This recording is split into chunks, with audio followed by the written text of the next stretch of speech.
Glória a Deus. Tá com a costelinha aí do lado, né? Glória a Deus, hein? Orou bastante esse homem aí. Aleluia. Abra sua Bíblia em Ageu capítulo 2, a partir do versículo 8. Ageu capítulo 2, versículo 8. Alexandra também, glória a Deus. Eu fiquei muito feliz de te ver, minha querida. Quando você entrou ali, eu falei, glória a Deus. Alexandra passou o começo do ano, foi, né, que passou um vendaval na vida dela. Foi no comecinho, né, minha querida? Comecinho do ano, mas o Senhor sustentou ela, graças a Deus, né? Não foi fácil, mas graças a Deus você está aqui, aleluia, e com saúde, o mais importante.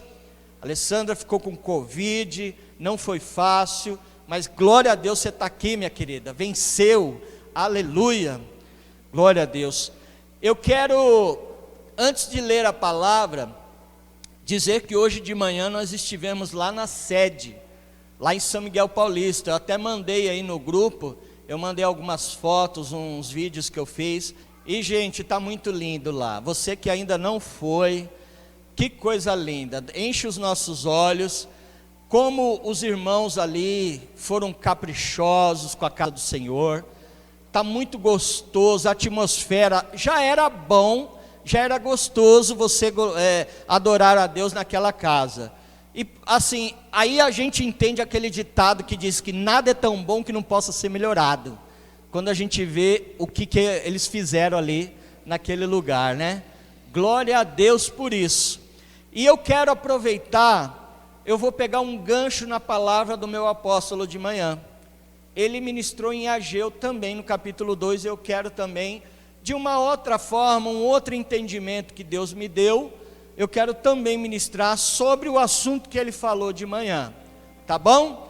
Ageu capítulo 2, versículo 8, ele até, na hora que eu dei tchau para ele, ele falou, dá um beijão para todo mundo lá, então está sendo transmitido aqui para você, tá bom? Ageu capítulo 2, versículo 8, diz assim, minha é a prata, meu é o ouro, diz o Senhor dos exércitos. E o versículo 9, a glória desta última casa será maior do que a da primeira, diz o Senhor dos exércitos, e neste lugar darei a paz, diz o Senhor dos exércitos. Você pode dizer glória a Deus? Põe a mão no teu coração, diz assim, repete comigo, fala assim, Senhor Jesus, fala comigo, que a tua palavra seja entendimento para a minha vida, em nome de Jesus, amém, glória a Deus. Aí você, para quebrar um pouquinho esse gelo, aplauda bem forte ao Senhor, em nome de Jesus, oh glória, aleluia, glória a Deus. A glória desta última casa será maior do que a primeira, diz o Senhor dos exércitos. Pastor, que glória, que casa, o que o senhor está falando? Para você entender esse texto, eu preciso pegar você e trazer aqui dentro, fazer você passear um pouquinho na história da Bíblia, e a gente precisa voltar um pouquinho lá atrás, começar lá de trás, para que você possa entender. Então eu vou pedir para você, segura um pouquinho a sua paciência, tenha um pouquinho de paciência, aperta o cinto aí, e vamos passear um pouquinho na Bíblia, em nome de Jesus. Começando lá em Gênesis 12, quando Abraão, ele é chamado por Deus, e Deus diz a Abraão, sai da tua terra, da casa de teu pai, do meio da tua parentela, e vai para um lugar que eu te mostrarei. E ali, quando Abraão, ele começa a ter essa intimidade com o Senhor, essa conversa com o Senhor faz promessas a Abraão e diz, olha, a sua descendência, Abraão, será grande e poderosa na terra.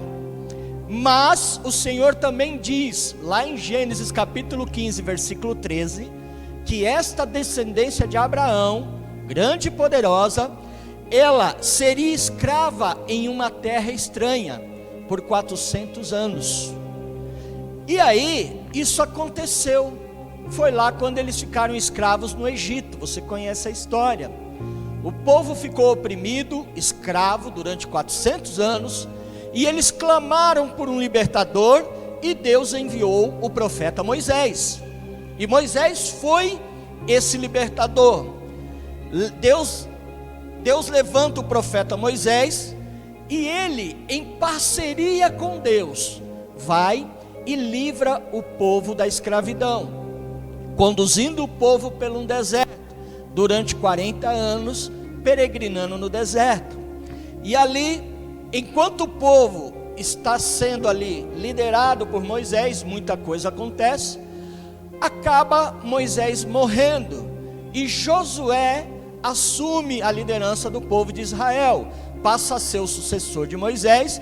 E Josué, ele conquista a terra prometida, junto com aquele povo. Ele entra dentro da terra prometida, e Josué, ele tem 3 desafios ali. Primeiro, é o desafio de conquistar a terra, porque existiam inimigos na terra, ele precisou conquistar.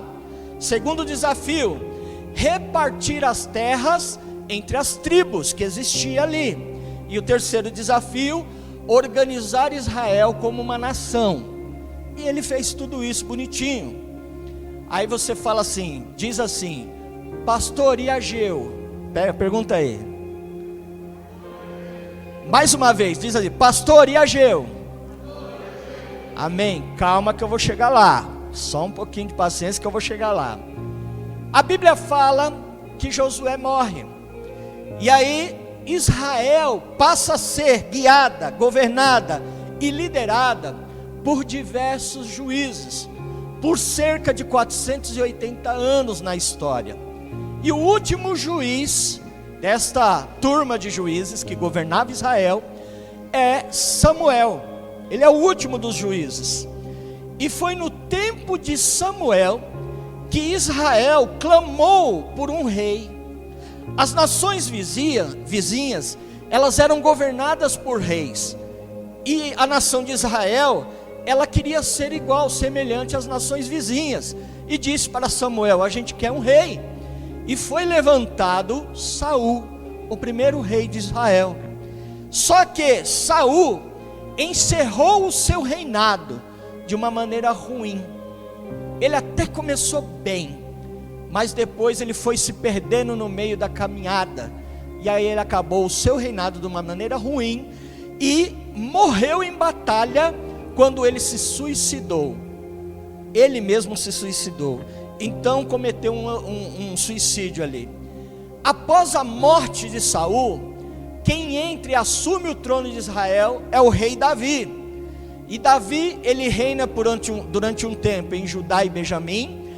Aí alguns anos depois, aí Davi se torna rei sobre toda Israel. E nesse período que Davi se torna rei em Israel, é um período de glória em Israel, é um período de tranquilidade. Por quê? Porque Davi, ele era um homem e um rei respeitado e admirado por muitos. Ele tinha um respeito de muita gente, muitas nações, porque ele tinha uma história de batalha, de conquistas, de vitórias.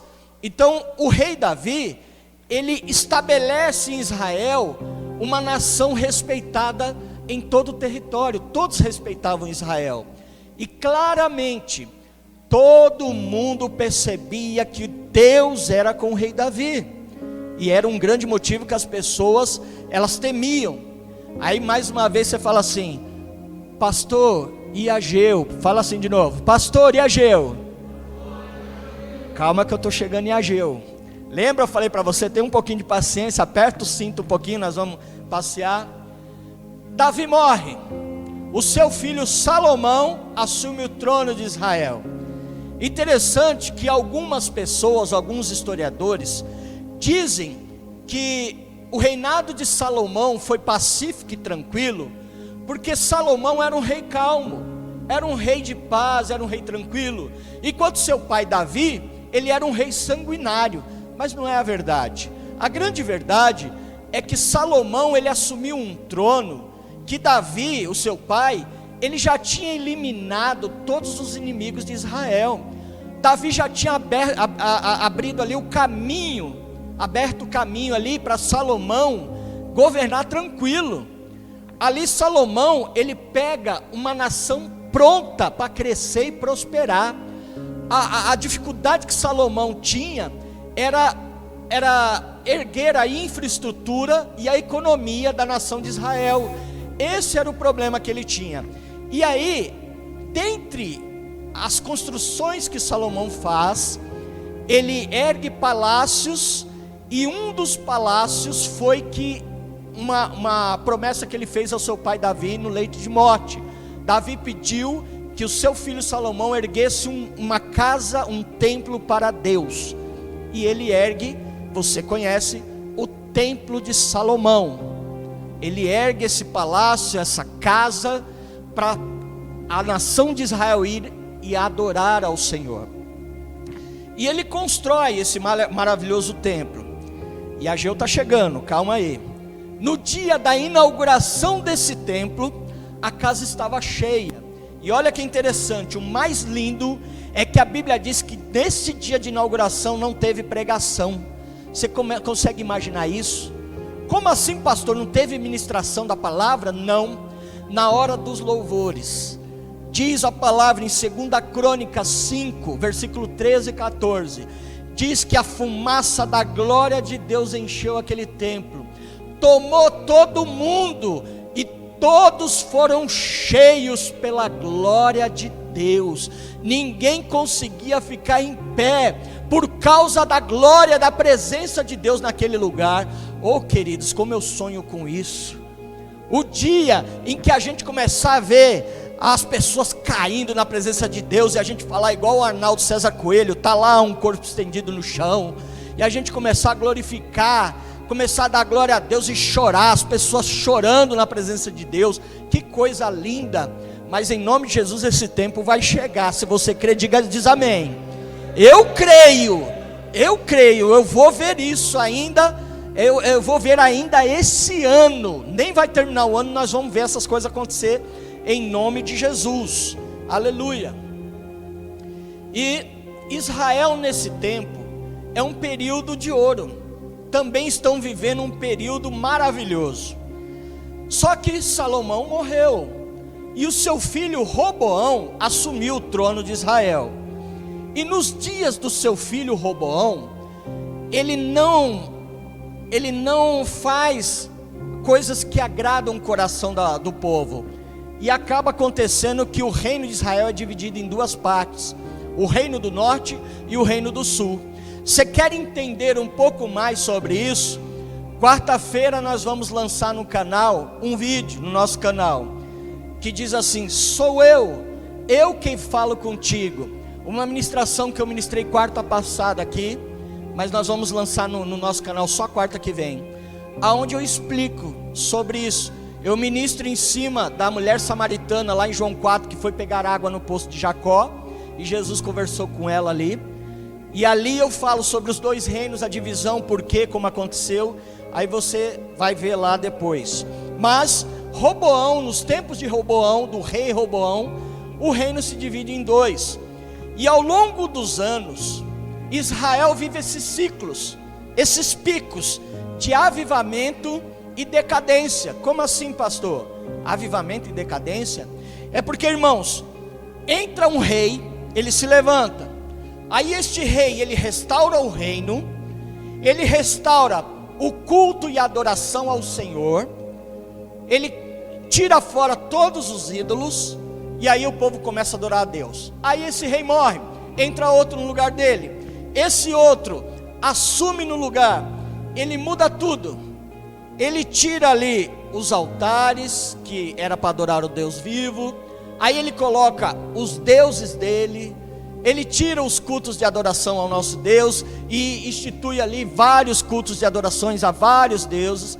Quer dizer, Israel nesse tempo, começa a viver uma salada ali, as pessoas começam a viver ciclos e picos de avivamento e decadência, isso até o dia em que o exército da Babilônia, liderados pelo rei Nabucodonosor, entra em Jerusalém, e aí eles destroem as muralhas de Jerusalém, eles destroem a cidade, destroem o templo que Salomão construiu, tocam fogo na cidade.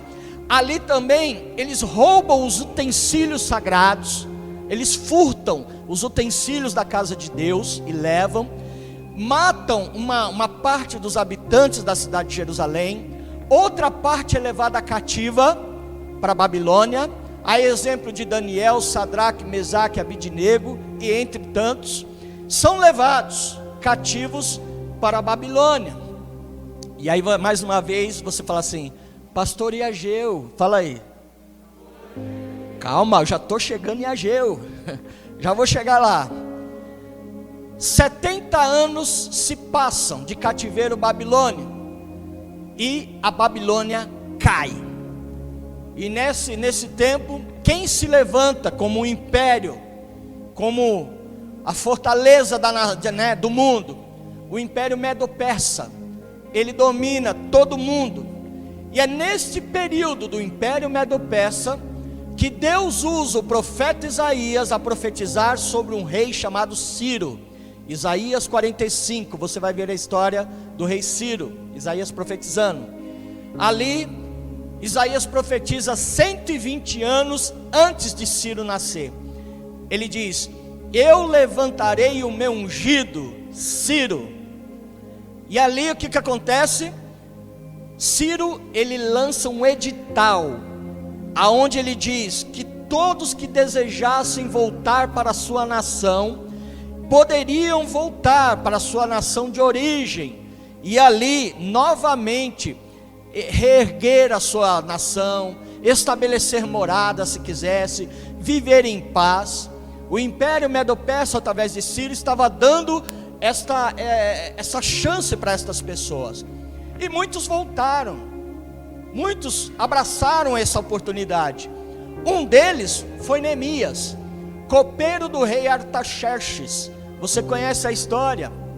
Neemias, ele foi contemplado por esta lei, e ele está no palácio. Seu primo Anani, a história diz que seu primo Anani vem visitá-lo, e quando ele pergunta: como é que está Jerusalém? Como que está a minha família? Como é que estão os nossos irmãos? E as notícias que ele recebe são notícias ruins, notícias caóticas. Anani, através do seu primo, ele ouve falar que a cidade estava destruída, os muros, os portões destruídos, o sepulcro da sua família estava abandonado, o templo de Deus, o templo de Salomão, estava em ruínas, abandonados também. E aí, com a permissão do rei Artaxerxes, Neemias volta para Jerusalém, reconstrói os muros. Zorobabel, junto com alguns irmãos, reconstrói a cidade. E o profeta Esdras restabelece de novo o culto de adoração ao Deus vivo. Mas o templo ainda está abandonado. A cidade os muros foram reerguidos, a cidade está reerguida, as casas. O culto a Deus está novamente ativa, glória a Deus. Mas o templo ainda estava abandonado. E é nesse cenário que Deus levanta o profeta Ageu. Diga glória a Deus. Aí chegamos em Ageu, viu? Como você teve paciência e chegou. Aí Deus levanta o profeta Ageu. E é interessante, olha que lindo. Eu vou pegar até um gancho na ministração do meu apóstolo de manhã, porque é mais ou menos assim: Ageu, ele passeando pela cidade e perguntando: e aí, como é que tá? E as pessoas: rapaz, tá tudo ruim. Meu casamento tá só por um fio, tô quase me separando, tá difícil. E aí, rapaz, como é que você tá? Aí, rapaz, meu marido só tá na bebedeira, nas drogas. Meu filho só naquele negócio de narguilha, não aguento mais. Meu filho só fala palavrão, só gosta daquelas coisas ruins. É uma brigaiada toda na minha casa. E aí, rapaz, como é que você está? Rapaz, eu não consigo, recebo hoje, amanhã já está tudo, está faltando já em casa. Não tem dinheiro. Parece que o meu bolso está furado. Não sobra nada, eu não consigo. Eu compro alguma coisa, daqui uma semana já está quebrada. Não vinga nada em casa. E é interessante que Deus, ele usa o profeta Ageu. Aí eu vou pedir, deixa no Ageu capítulo 1, que já eu vou pedir para você pôr alguns versículos, tá? Por enquanto não, mas já deixa no Ageu 1 que eu vou pedir. Ageu capítulo 1, a partir do versículo 4, Deus usa ele de uma forma extraordinária para falar com aquele povo. Aquele povo, eles estavam perdidos, e vai aí uma lição e um toque a você que ainda não se posicionou, ainda não é um ofertante, um primiciador, um dizimista na casa de Deus. Ageu, ele fala assim para os irmãos: é lícito vocês habitarem em suas casas luxuosas, enquanto a casa de Deus está abandonada? Aí ele diz assim: é por isso que vocês plantam e não colhem. É por isso que quando vocês colhem, não é o suficiente para sobreviver. É por isso que o vosso salário não dá para nada. É por isso que vocês têm a sensação de estar colocando o salário em uma bolsa, uma sacola furada, onde o dinheiro vai embora. E aí fica uma lição para nós: quando você é fiel, você passa por crise sem crise. O justo passa por crise sem crise.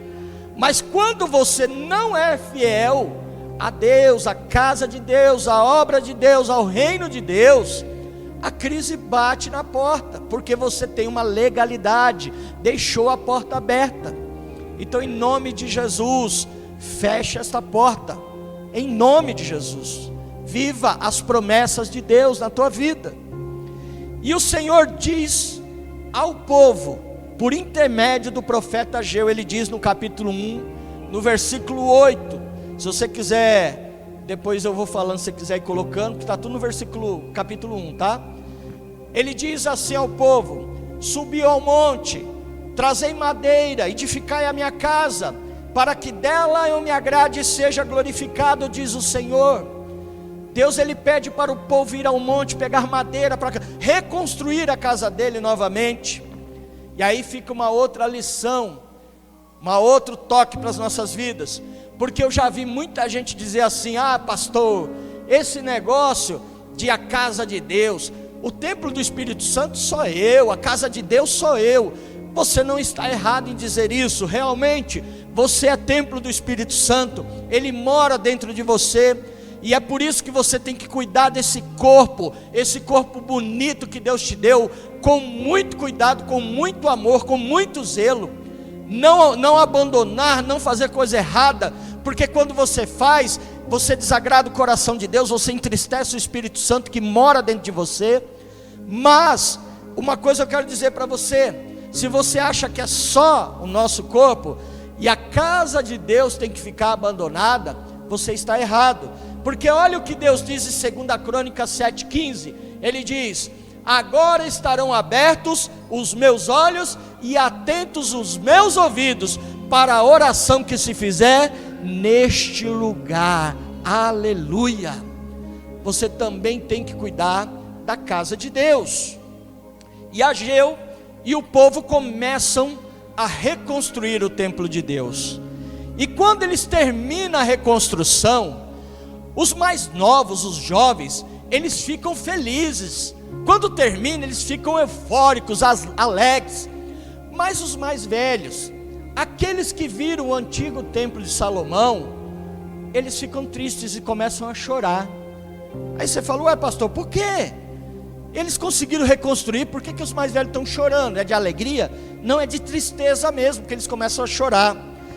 É porque eles começam a comparar o templo de Salomão com o templo agora na época de Ageu. Aí eles começam a ver que o outro templo era grande, esse não é tão grande, esse aqui não é tão belo, esse aqui não é tão luxuoso. O templo de Salomão tinha ouro, tinha pedras preciosas, tinha marfim. Esse aqui é um templo de pedra bruta, é um templo de madeira. E aí eles começam a ficar tristes. Mas é aí que Deus levanta. Aí eu pedi para você pôr no capítulo 1, mas não precisa pôr não. Eu vou ler aqui o que eu já li no começo, a introdução para a nossa ministração. Deus levanta o profeta Ageu, capítulo 2, versículo 8, e diz ao povo: minha é a prata e meu é o ouro, diz o Senhor dos Exércitos. A glória desta última casa será maior do que a primeira, diz o Senhor dos Exércitos, e neste lugar darei a paz, diz o Senhor dos Exércitos. Você pode dizer glória a Deus? Aí você começa a entender que é importante nós termos um lugar para adorar, sim. É importante nós termos um lugar onde temos temos facilidade, um bom banheiro, um ar, né, para nos arejar, um bom som. Isso é muito importante. Mas quando você, aonde você estiver, pode ser um lugar pequenininho, um lugar grandão, não importa, contanto que você adore em espírito e em verdade, aonde você se entregue, aonde você chame a atenção de Deus, busque a Ele em verdade, você clame ao Senhor com todo o teu coração, em nome de Jesus. Deus vai ouvir, Deus vai estar nesse lugar, Deus vai se manifestar neste lugar. E ali, a exemplo do que eu falei lá no templo de Salomão, na sua inauguração, quando isso acontece, todos se unem com um propósito, Deus ele se manifesta e a sua glória vem, e ali começa a acontecer sinais, maravilhas, prodígios em nosso meio. A gente começa a ficar maravilhado, a gente começa a ser tomado em línguas estranhas, em revelação, e ali a glória de Deus se manifesta, coisa linda, aleluia. Então não retém aquilo que Deus tem para derramar na tua vida, aleluia. Eu já estou terminando, e eu quero pedir até que o louvor suba em nome de Jesus, para nós adorarmos ao Senhor com um cântico, e depois nós orarmos. Mas enquanto o louvor está subindo, deixa eu falar, aí eu vou falar igual o meu apóstolo. Vocês têm mais 5 minutinhos aí, né? Ele gosta de fazer, né, Sérgio? Você tem mais 5 minutinhos aí? Você pode ficar mais 5 minutinhos?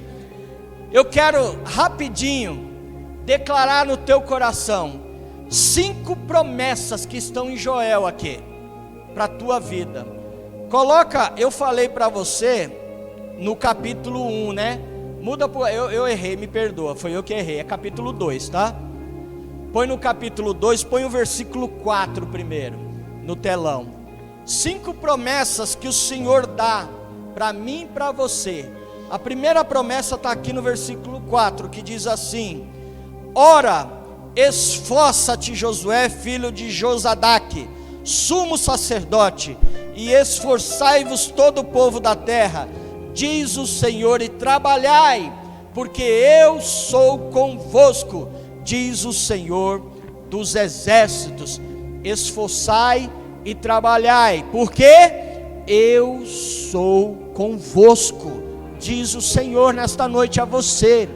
Ele não está dizendo eu estou convosco, Ele está conosco sim, mas aqui Ele está dizendo eu sou convosco.